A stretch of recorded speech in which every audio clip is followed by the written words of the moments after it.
Click the subscribe button, hit the bell icon to never miss another update. In Zulqa'dah, the Prophet announced that he was going to perform the Hajj that year. Thousands gathered outside Medina, awaiting the departure of the Prophet. The Prophet appointed Abu Dajjana as his representative in Medina and proceeded toward Mecca, taking with him 60 animals for sacrifice. This Hajj is known as Hujjatul Wida, the last pilgrimage, because it was the last Hajj that the Prophet performed in his life.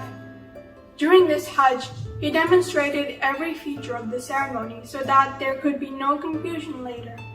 On Thursday, 18 Zulhijjah, 10 AH, the returning caravan of pilgrims reached Jorfa. On its borders is a pond called Ghadir in Arabic. The place is called Ghadir Khum because of its location. Jibreel brought a message for the Prophet. O Prophet, deliver what has been revealed to you from your Lord, and if you do not, then you have not delivered his message, and Allah will protect you from the people.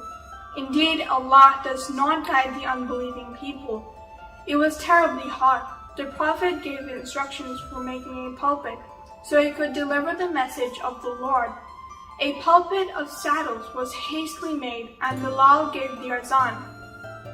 After prayers, he stood on the pulpit and delivered the following sermon. All glory is exclusively for Allah. We seek His help and have faith in Him and rely on Him. We seek refuge in Him from our evil doings and indecent deeds. He is the Lord besides whom there is no guide. There will be none to mislead one whom He guides. I testify that there is no God but Allah, and Muhammad is His servant and His messenger. O people, I may soon accept the divine invitation and depart from amongst you. I am responsible, and you too are responsible. What is your opinion about me?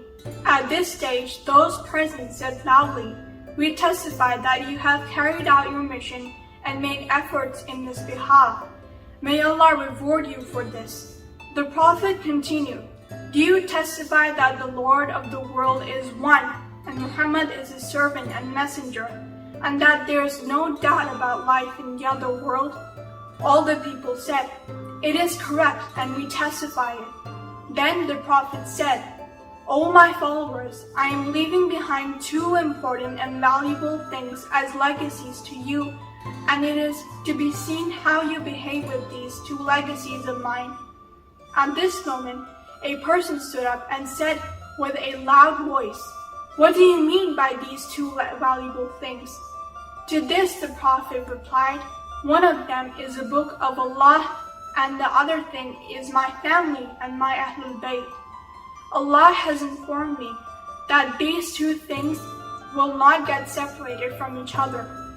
O people, there is no difference between the value of the Quran and the Ahlul Bayt. Don't be negligent in your behavior towards them, lest you be destroyed. At this moment, he took Imam Ali's hand and he raised it very high. He introduced Imam Ali to the people and said, Who enjoys more rights over the believers than themselves? All of them said, Allah and His Prophet know better.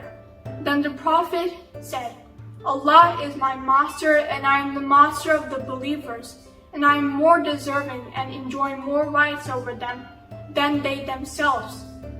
O people, of whomsoever I am master, this Ali is also his master. Then he raised his hands for dua.